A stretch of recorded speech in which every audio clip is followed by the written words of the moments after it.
Welcome to Burning Bright, a weekly podcast presenting poetry and prose from Passenger. This Sunday, November 13th, Passenger's hosting a Zoom reading featuring poets from the current issue reading their work. To attend the reading, go to passengerbooks.com and you'll find the link. Alma Roberts painted the stunning picture, Indigenous, on the cover of the issue. I'm holding it up to the mic so you can see it. On this edition of Burning Bright, just to get you in the mood, a few poems from the current issue. Lenett Partlow-Myrick said she's inspired by her elders, how they tell the same stories over and over, how their homes smell, how they touch everything so delicately, and how they forget. She said her poem, Family Visits with an Elder, comes from that love of real and imagined people. No one dares tell Uncle Jay it's 2022 and all his warped, mildewed Al Green albums are old. Cousin Babe and I argue over what came first, the record player or the records, Uncle Jay or the house. It's all old. Old wood, old walls, old air. Wisps of Auntie Lou's fleur-de-fleur parfum flitter through Uncle Jay's recall, those parties and cookouts we had. Babe and I remember their harmony, those hoarse and tender songs they sang so sweetly out loud. Ooh, baby, let's stay together. No one has the heart to ask Uncle Jay why he keeps her framed picture on the broken record player in a corner where he never dusts. Lenett Partlow-Myrick's poem, Family Visits with an Elder. Here's Len Freeman's poem, A Hawk Has Come. A hawk has come to live at our house. Predator, fat baby, killer of worms and voles and smaller birds. He sits on our gazebo roof, still, silent, waiting for prey. Or perhaps for that mate who swooped by one summer afternoon, feigning an interest, and locked him here. A hawk has come, Len Freeman.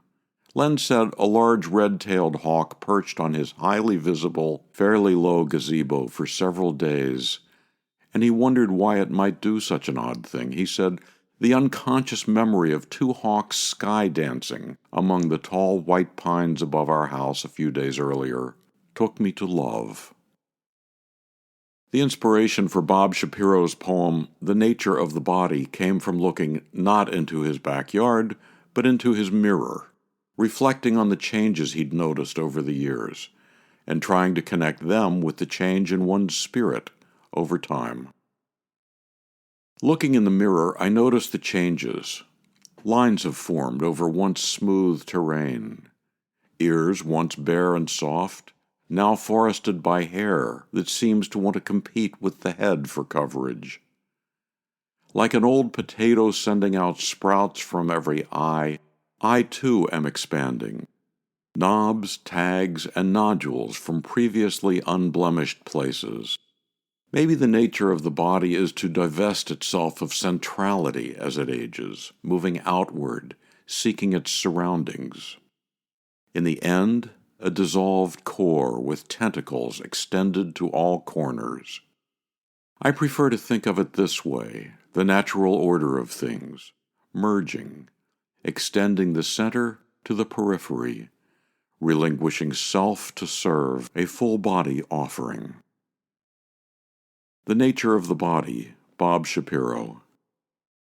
Finally, Jerome Gagnon's post-pandemic poem, Things Are Opening Up Here Again. Walking across the parking lot of our local mall, past a boarded-up savings and loan, I spotted dozens of fallen cones, most of them about 10 inches long, at the base of an old pine tree.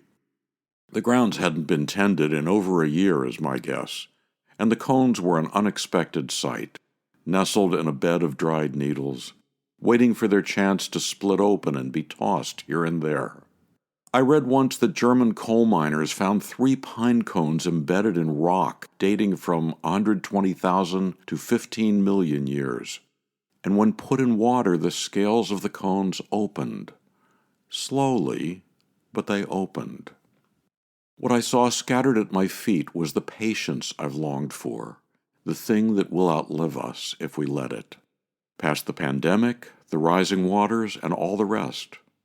And I think so often it comes down to this: recognition of the possible and the wisdom to leave things where they fall. Things Are Opening Up Here Again by Jerome Gagnon. He said his poem was inspired by a walk across a mall parking lot. He said he was both surprised and delighted to come upon something natural and gone to seed there, and he started working on the poem shortly after that.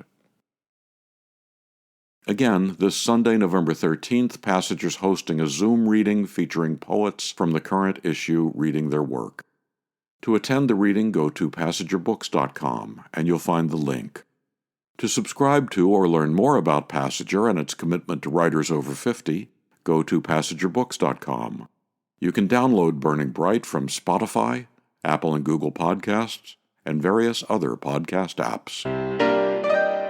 For Kendra, Mary, Christine, Roseanne, and the rest of the Passager staff, I'm John Shore.